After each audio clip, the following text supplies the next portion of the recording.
여러분 안녕하십니까? 뉴스데스크 강원입니다. 강원도 전체 면적에서 산림이 차지하는 비율이 80%가 넘다 보니 산림 정책의 중요성이 큰데요. 춘천 국유림 관리소가 전국 국유림 관리소 가운데 처음으로 산림의 유전적인 가치에 따라 보존과 관리 방안을 마련해 주목받고 있습니다. 이승현 기자가 취재했습니다.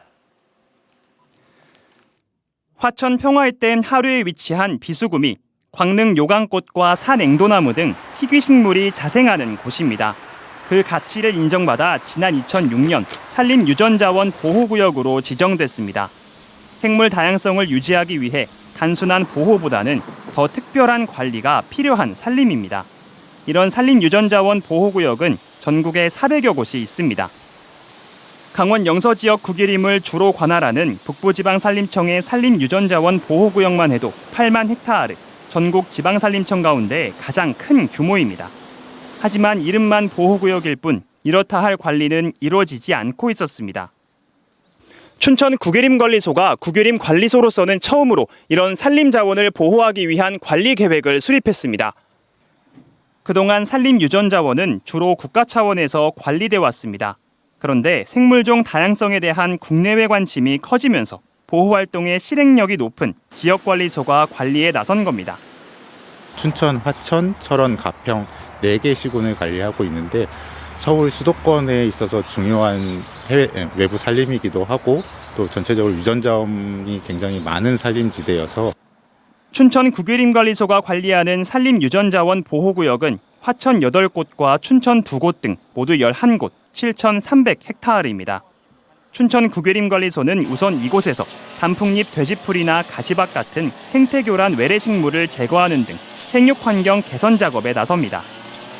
이와 함께 보존 가치가 큰 산림을 발굴해 관내 산림 면적의 8.7% 수준인 산림유전자원 보호구역을 9.5%까지 넓힐 예정입니다.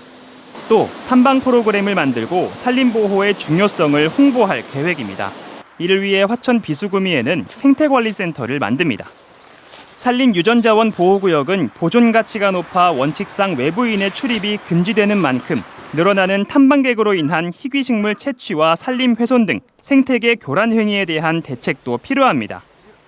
가이드를 동반한 정도는 바람직할 수도 있다. 다만 역시 유전자 보호구역의 가장 핵심은 산림 생태계를 보존하고 연구하고 모니터링하고.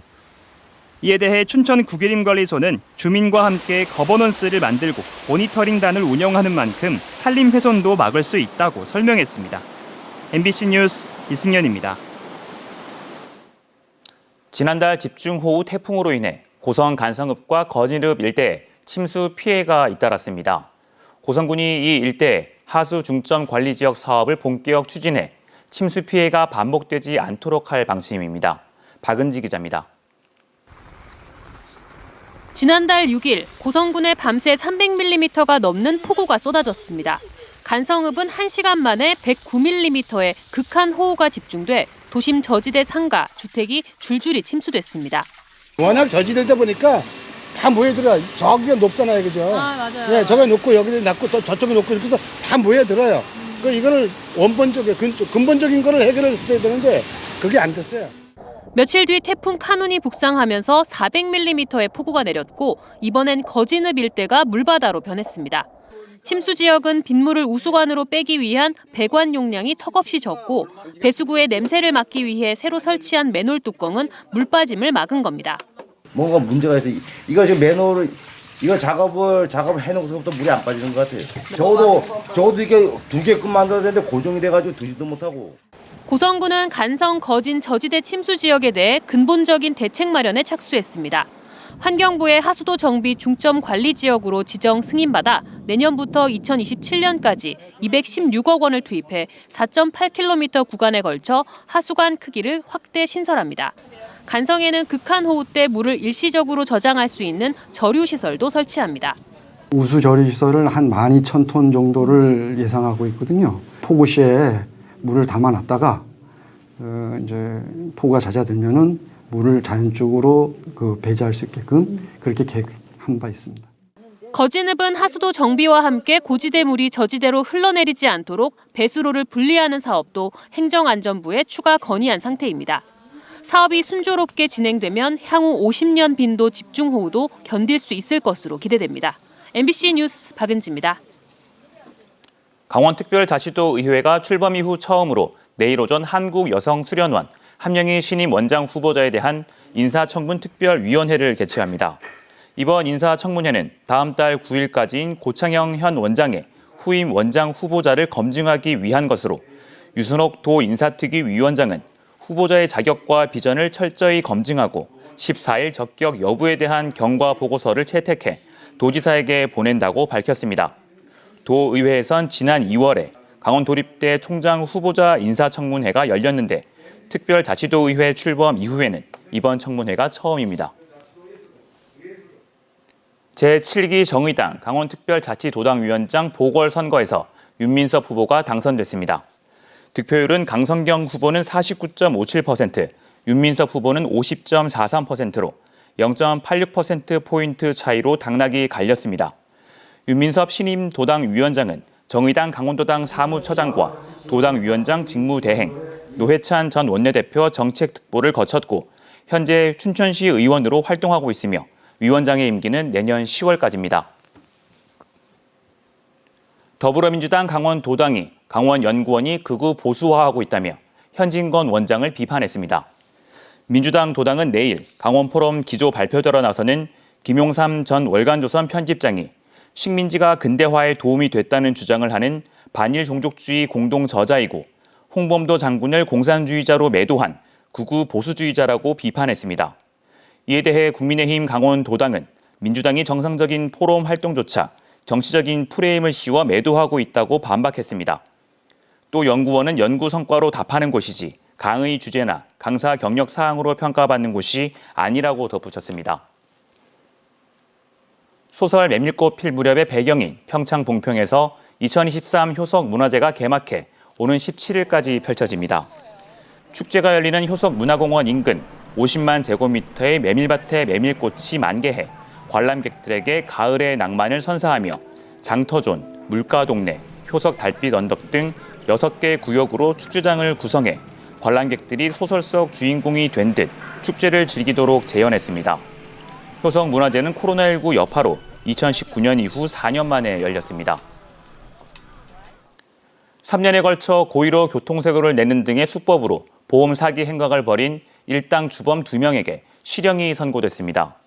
춘천지법 원주지원은 지난 2018년 8월부터 2021년 8월까지 원주 일대에서 고의로 차를 긁거나 서로 공모해 9차례의 사고를 내고 합의금과 수리비 등 보험금 3,600만 원을 타낸 30대 남성에게 징역 1년, 같은 수법으로 7차례 사고해서 3,400만 원을 타낸 30대 여성에 징역 7개월을 선고했습니다. 이들과 공모한 주요 피고인 3명은 징역 6개월, 상대적으로 가담 정도가 가벼운 17명에게는 벌금형을 각각 선고했습니다.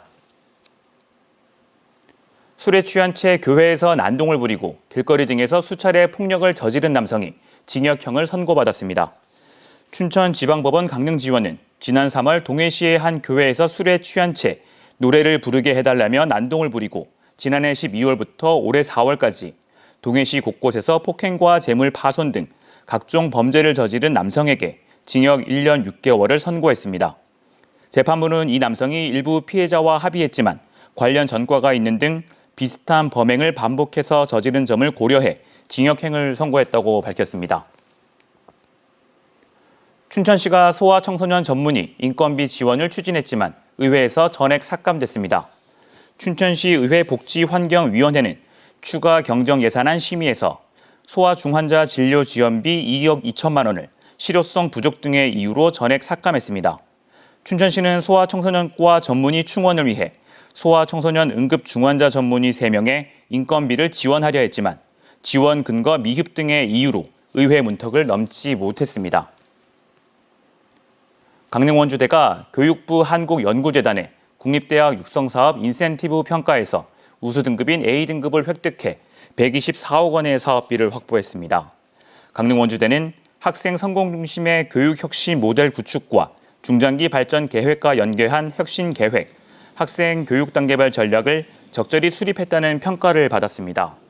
강릉원주대는 글로컬 30 예비 선정과 더불어 미래 사회에 맞는 학사 구조 개편과 진로 지도 등 입학에서 졸업까지 교육 혁신 계획을 실천하겠다고 밝혔습니다. 속초시가 대포 제1농공단지에 아름다운 거리 조성 사업을 추진합니다. 1993년 단지가 조성된 후 30년이 지나면서 도로와 기반시설이 노후돼 18억 8천만 원을 들여 노후 오수 우수관 교체와 도로 시설 정비, 쉼터, 경관 벽화 설치 등을 추진합니다. 사업 기간은 10개월가량 소요되며 입주 업체들의 건의사항을 반영해 공사를 진행할 방침입니다. 도내 치매 환자 실종 신고 건수가 큰 폭으로 늘고 있습니다. 조은희 국회의원실에 따르면 경찰에 접수된 실종 신고는 지난 2019년 179건, 2020년 202건, 2021년 210건 등 올해 상반기까지는 134건으로 갈수록 늘고 있으며 이 가운데 4건은 실종된 치매 환자를 찾지 못한 것으로 조사됐습니다. 뉴스를 마칩니다. 고맙습니다.